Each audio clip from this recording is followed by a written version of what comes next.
vidieť na vašich obrazovkách. Ďakujeme. Ďakujeme. No a teraz ideme k Borisovi Pršovi a dá sa povedať, že môžeme povedať, že Pico podporuje tiež spoločensky prospešné podnikanie, pretože je to vlastne Ja viem, ja vec, som si všimla, len ukladám to, prosím ťa, ktorá sedenie. pomáha ľuďom v núdzi, dá sa povedať, alebo s postihnutím. Presne tak, ahojte.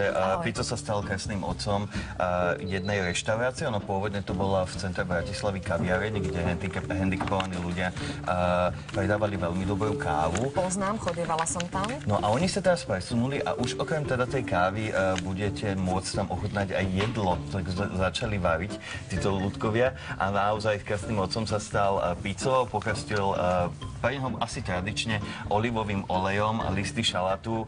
On presne povedal, že v jednom deci toho olivového oleja je veľmi veľa živín a môže im to pomôcť. Aj keď teda naša slovenská tradícia hovorí o deci niečo úplne iného, ale je to teda olivový olej u ňoho. A naozaj pokrstil, dokonca sa stal na chvíľu aj čašníkom. To sa mi veľmi páči, ako absolvent hotelovej akadémie si to mohol naspäť vyskúšať.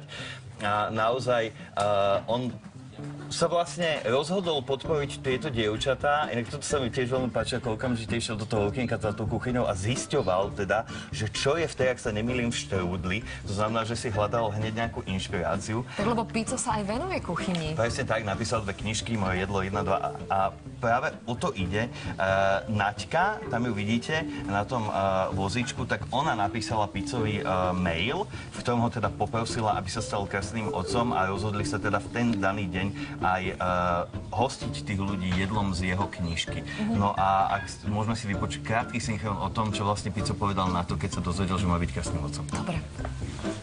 No super, keď som ešte dokonca dozvedel, že z mojej knižky sa budú variť jedlá, v ten deň si hovorím, že to už je akože double treatment, double podsta.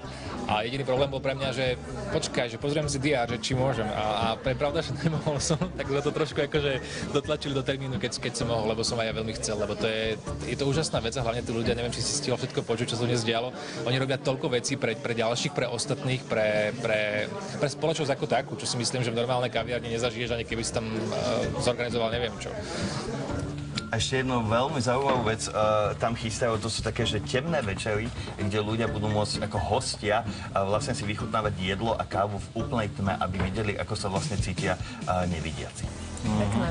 Ďakujeme, Boris, že sme priniesol tieto informácie, ďalšie informácie už o chvíľu.